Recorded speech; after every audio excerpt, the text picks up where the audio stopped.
Por que nós dormimos? Você por acaso já se fez essa pergunta? Ou você acha que dormir é perder seu tempo? Será que na nossa evolução não ocorreu um erro? O ser humano, na verdade, não precisa dormir? Será que a gente dorme por alguma falha de caráter? Ou a gente dorme por preguiça? Meu nome é Alex Ribeiro, eu sou médico de família. Se você quer viver e envelhecer com saúde, vem comigo nesse vídeo. Mas se for durante o dia, hein? Se já tiver noite, apaga a tela, dorme, salva e amanhã você volta para ver comigo.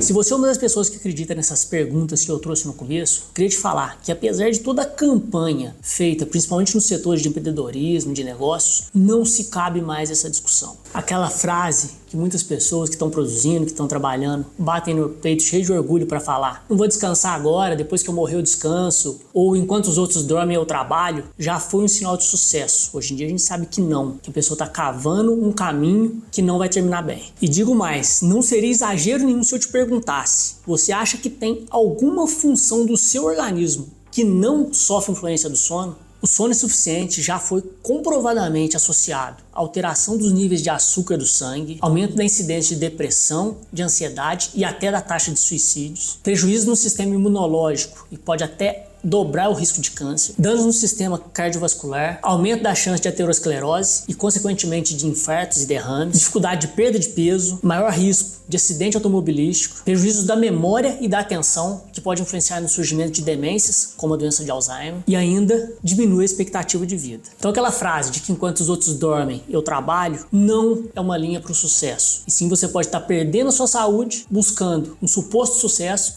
que depois você não vai conseguir desfrutar.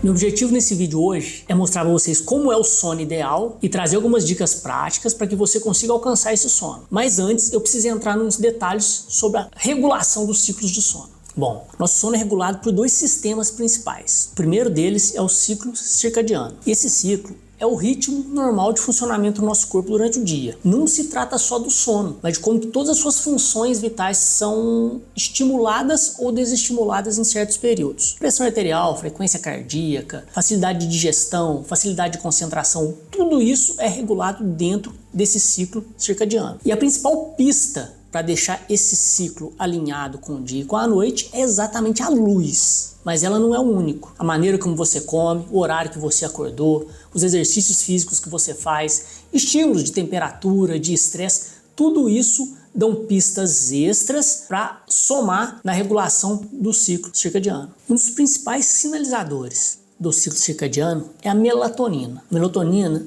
não é uma substância que induz diretamente o sono, e sim sinaliza para os diversos sistemas do nosso corpo que está na hora de começar a se preparar para dormir. Assim, ela consegue orquestrar o nosso organismo para que cada sistema comece a se direcionar para o sono no mesmo momento, deixa o nosso funcionamento todo alinhado. A melatonina é produzida pelo nosso organismo na hora que começa a cair a luminosidade. Assim, a luz diminui, ela começa a sinalizar o momento de dormir e todas as nossas funções vão se coordenando para isso. É importante a gente perceber que o sono não depende só do momento que você vai para a cama. O sono não começa naquele momento. O sono começa a ser construído em cada atitude durante o dia. E a maneira como esse ciclo se organiza que vai dar a qualidade final do seu sono. Bom, você pode pensar, já que o sono vem em ciclos, se eu passar uma noite inteira sem dormir, não vai fazer muita diferença, porque na manhã seguinte o meu ciclo vai me mandar acordar e aí eu não vou sentir sono, não é verdade? Na verdade não. Porque a gente tem esse segundo mecanismo que regula o nosso sono, que a gente vai chamar aqui de pressão de sono. Esse mecanismo da pressão de sono é muito fácil de perceber na prática. Quanto mais tempo você fica acordado, mais você tem necessidade de dormir. Simples. E vou tentar simplificar também para explicar como que isso funciona. A gente tem uma substância que se chama adenosina. A adenosina ela é produzida sempre que nós estamos acordados. E ela é degradada ou destruída sempre que nós estamos dormindo. E ela é responsável por causar a pressão de sono. Então sempre que a gente está acordado, aumenta a pressão de sono. Sempre que a gente dorme, começa a diminuir a pressão do sono, até que a gente vai chegar a acordar. Então nós temos dois mecanismos de controle do sono. Um é o ciclo circadiano, o outro é a pressão do sono, mediada pela adenosina. E esses dois atuam de forma independente para controlar nosso sono ou vigília, que é o tempo que a gente passa acordado. Passando essa parte inicial, vamos para informações um pouco mais práticas. características. Primeiro, como é o sono ideal? A gente vai se basear aqui em 4 características para descrever o sono ideal. E a primeira característica é a duração. Tirando raríssimas exceções, o sono recomendado é de 7 a 9 horas para o adulto jovem. As exceções são chamados dormidores curtos e dormidores longos. São uma pequena parcela da população. Os dormidores curtos, eles dormem menos de 6 horas por noite e não precisam de estimulantes para seguir bem seu dia. Já os dormidores longos têm grande necessidade de sono, geralmente acima de 10 horas. Uma coisa muito comum da gente ouvir com relação à duração do sono é aquela história de que os idosos têm menor necessidade de sono. Mas será que isso é um mito? Ou é verdade? Bom, isso é um mito. Os idosos têm a mesma necessidade de sono dos adultos, só que eles têm uma menor capacidade para gerar esse sono. Incapacidade de gerar o sono é diferente de não ter necessidade do sono. Vou dar um exemplo falando da osteoporose. O idoso tem menor capacidade de gerar massa óssea, que é a definição da osteoporose. Mas ninguém diz que o idoso não gera massa óssea porque ele não precisa de osso. Isso soaria muito absurdo. E por que o mesmo raciocínio não vale para o sono? São 3 pontos que trazem essa dificuldade de gerar sono por idoso. Primeiro, uma redução natural do sono não REM. Isso acontece desde a juventude e no idoso pode chegar a 80% de redução. Segundo, uma fragmentação do sono, que é o excesso de despertares noturnos. O idoso, por não ter tanto sono profundo, por vontade de controle da urina, por medicamentos, doenças crônicas, desconforto ou dor, às vezes acorda várias vezes durante a noite. Isso prejudica muito a qualidade do seu sono. E o terceiro fator é a dificuldade de iniciar o sono do período noturno. E por que isso acontece? O idoso, na verdade, ele é hipersensível à melatonina. No início da noite, quando a melatonina começa a ser produzida, o idoso já tem um sono. Cedendo aquele sono, ele acaba tirando um cochilo no início da noite. Esse cochilo atua no outro mecanismo de regulagem do sono, que é a pressão do sono. Ele consome a adenosina cerebral, diminui a pressão de sono. Com isso, a hora que ele desperta à noite e que ele deveria ir dormir de fato, ele já não tem sono suficiente. Com isso, ele passa a noite acordada, altera seu ciclo no dia seguinte, tem sonolência diurna e, de novo, passa a noite acordada. Tem uma forma de combater isso,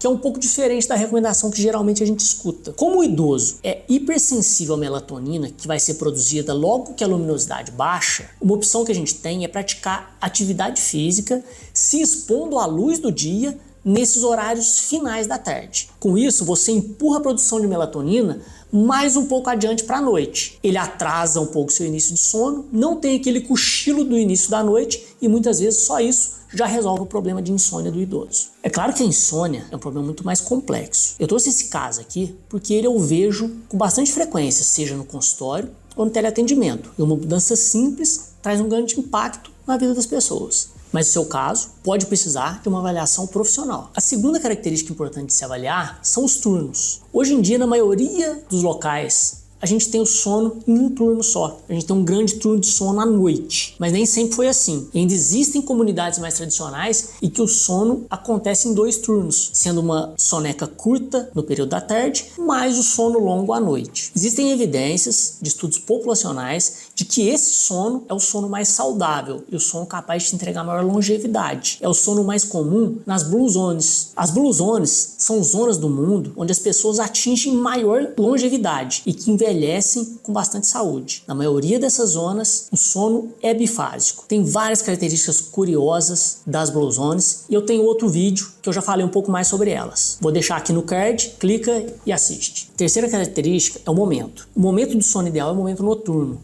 quando a melatonina atinge o estímulo em cada sistema para induzir o sono de maneira sincronizada. As pessoas que seguem esse padrão de sono são classificadas como matutinas, acordam cedo e dormem mais cedo. Já as raras exceções são pessoas chamadas vespertinas. Elas têm um despertar mais tarde e têm uma maior produtividade em período noturno. Consequentemente, elas dormem mais tarde e têm todo o seu ciclo como se fosse um pouco atrasado. Por fim, a quarta e última característica de um sono de qualidade é sua arquitetura, ou a maneira como os tipos de sono se organizam durante a noite. Se você ficou em dúvida de como assim tipos de sono, eu vou explicar aqui. Mas você já deve ter ouvido falar no famoso sono REM, e é sobre isso que a gente vai conversar agora. De maneira um pouco resumida, o sono vai ser classificado em sono REM e sono não REM. Esse nome vem da presença ou não de movimentos oculares durante o sono. O sono REM ele deve corresponder a algo entre 20 e 25% do seu tempo de sono. Hoje em dia é relativamente fácil conseguir medir isso, porque a gente tem vários relógios, ou os smartwatches, que conseguem medir o tempo que você ficou em sono REM, sono leve, sono profundo. Uma curiosidade é que no sono REM é o momento que acontecem os sonhos. E para que isso seja possível, a gente precisou desenvolver um mecanismo que desligasse completamente o nosso tônus muscular, para que você possa sonhar e os seus músculos não reagirem ao que está se passando no seu sonho. Esse é um período de intensa atividade cerebral. É o período que você busca conexões entre as experiências do dia e outras experiências que ocorreram em outros momentos da sua vida. Esse sono, o sono REM, ele é responsável pelo seu equilíbrio, inteligência emocional e é responsável pela criatividade. Outra coisa bastante curiosa é que o sono REM e os sonhos não têm uma relação temporal. Você pode estabelecer inúmeras conexões e ter a sensação de que você teve uma história muito longa durante aquele sonho, mesmo que ele ocorra em poucos segundos. Você pode perceber isso quando você dorme, dá aquela pequena cochilada, sonha e acorda. Você pode ter a sensação que foi um sonho imenso e quando você olha no relógio, se passaram poucos minutos. Já o sono não REM é um sono no qual ocorre intensa redução da atividade cerebral. É a fase em que ocorre o chamado sono profundo. Nessa fase, nosso cérebro consegue se livrar de toxinas produzidas durante o dia, ocorre intensa liberação hormonal, são reguladas várias funções do nosso organismo, pressão arterial, respiração, frequência cardíaca, metabolismo e até o sistema imune. A gente poderia, simplificando bem, falar que no sono não REM são reguladas as funções do nosso corpo, enquanto no sono REM são reguladas nossas emoções e sentimentos. Mas então, qual desses dois sonos é o mais importante? Você pode ter ficado com a sensação que o sono não REM tem uma importância maior. Afinal de contas, é nele que a gente regula todas as funções do nosso corpo. Mas o sono REM teve grande impacto na evolução da espécie humana. Nossos antepassados, eles dormiam em árvores. E eles não podiam ter sono REM. Afinal de contas, o sono REM tira o tônus muscular e com a perda de movimentos musculares, eles poderiam sofrer uma queda. À medida que eles foram se adaptando e ficando mais protegidos em ambiente terrestre, o sono REM passou a existir na espécie humana. Com o sono REM, nós ganhamos inteligência emocional e criatividade. Inteligência emocional levou a gente a conviver melhor em sociedade. E a criatividade levou a gente a resolver de maneiras diferentes os nossos problemas. Vivendo em sociedade, resolvendo melhor seus problemas, a gente foi ficando cada vez mais protegido. E estando mais protegidos, podendo aumentar ainda mais o nosso sono REM, voltando no começo desse ciclo evolutivo e trazendo a sociedade que a gente tem hoje.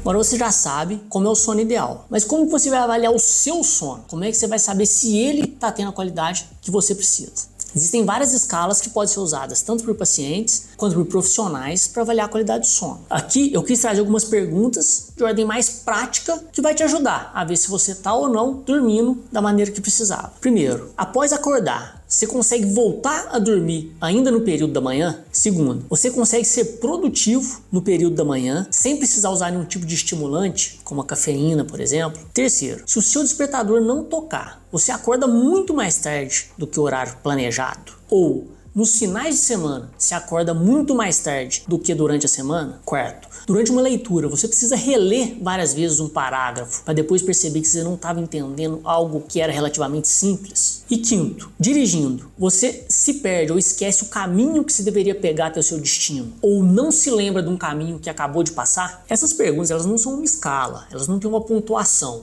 Você não tem um objetivo de responder sim ou não a um certo número delas. Cada uma dessas 5 perguntas trata de alguma característica de que o sono não está sendo bom o suficiente. Quanto mais delas você tiver, mais você deve ficar alerta. E aí você pode procurar ajuda para tirar sua dúvida.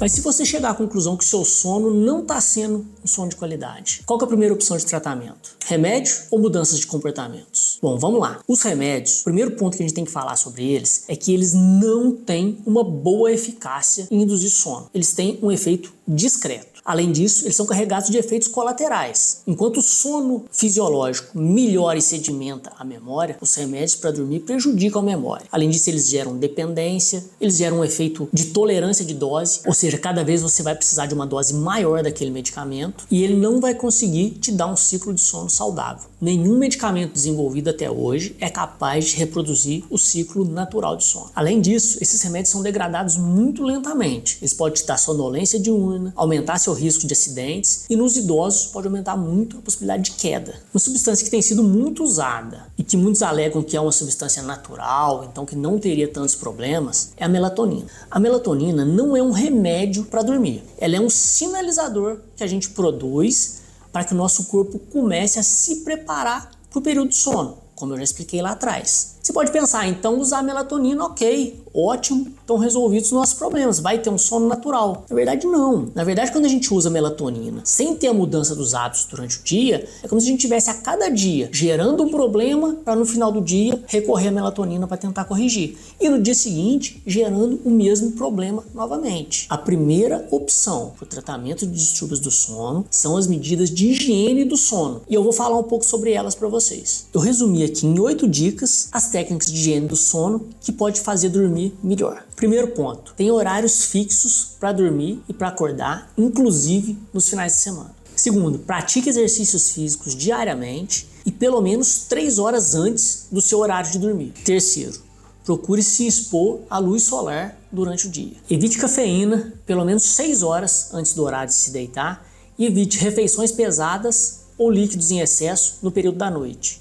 Quinto, não tire sonecas depois das 15 horas. Sexto, procure atividades que se relaxam antes do horário de deitar. Um banho quente pode ser algo que ajuda bastante. Sétimo, cuide do seu ambiente para dormir. Colchão e cama confortáveis, ausência de luz no quarto, temperatura mais baixa, ausência de ruídos, tudo isso vai ajudar no seu sono. E por último, não fique deitado na cama rolando de um lado para o outro. Se não está conseguindo dormir, levante, faça alguma atividade relaxante, como uma leitura, por exemplo, e volte a tentar dormir alguns minutos depois. Com essas dicas, você já pode ter percebido que aquela olhadinha no celular que você dá à noite deitado na cama é o que pode estar acabando com o seu sono. Então eu quero te fazer um convite. Fecha seus olhos enquanto eu vou te ajudar a lembrar de cada um dos pontos que essa olhada no celular pode estar te prejudicando. Então vamos lá, já está com o olho fechado? Então responde para mim. Essa olhadinha no celular atrasa o horário que você vai dormir? Essa olhadinha não está também te expondo a uma luz de tela? E terceiro, será que essa olhadinha não está trazendo para o seu horário de dormir assuntos que são estressantes para você? Agora devagar, pode abrir o seu olho e seu celular vai estar do jeito que ele precisa estar para você dormir. Vamos ficar por aqui, um abraço, até o próximo vídeo.